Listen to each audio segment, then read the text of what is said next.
Halor kejia kedua Menteri Rangbak Asam Himanta Biswa bat Menteri Kejelau Konrad K sang maha ke arp sau trek mentau benai bon lagi sengsan pertai bagi bekwa bani kendu bagi kerana lor ki isu bektai kejelah.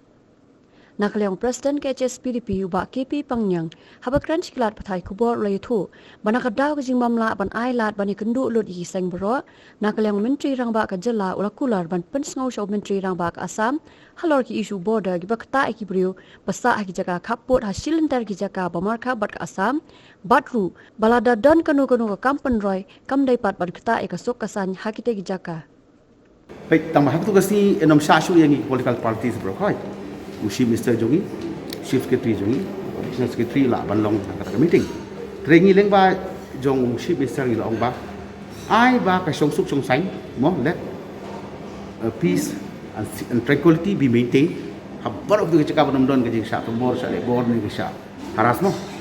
Number 2, babar ko kitu ki jaka ki beton dispute area. Kini yo opportunity kan. Mo bakin tray suk unsim ya ki kampung roy. Laga dei kaba khamta mai ki wan nak office jong blok ki ong ka MGRES scheme nang tekila bandon na kini interstate border area development program kuminswa ka ton mangi iring sebentar kasale kata perkiwi ki baiki developmental activities akin yo galat kata gade ki aje mo jingi सरकार megalia konat sangma Bala simkya sisa ya gani ka kam jong ka jingkwa bani penbai bani yo no gji kren bat ka sokra sa ngile sai kum singi ba hak arthritic nuan sene ban kren ya gani ka phang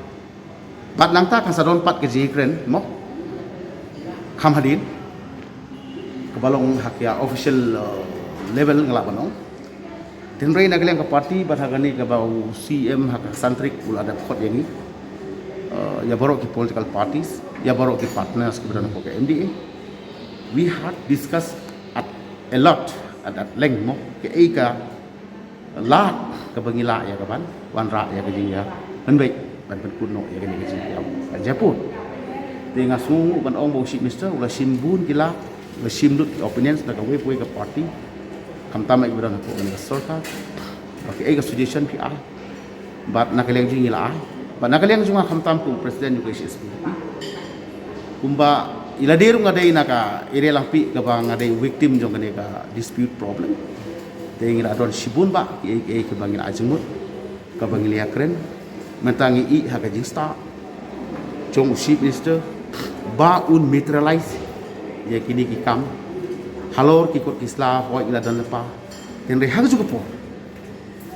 Banwat ya ka mechanism ke lat ke batam bangin yo pan penbaik khamtam itu ki jaka ki badon lenter ke jing badon lenter jong ke jing ongno ke jia kulmar lani ke bongdon ke sung sai number 1 inang maintain the peace and order situation. Number 2, we'll find the solution to settle once for all ngani ka tegini ngeli ban brief te kadang long on official route don kepada secret route tenrei ngikremen ba kat banang ya sakmat minang yo ban ya baik katanya jengmut jungi ki ba don hati ki jaka don jaka don dispute padang su ko sarkar kan simi ki step badan kam ban yo kalat pun kun no ya kani ka jinge kaja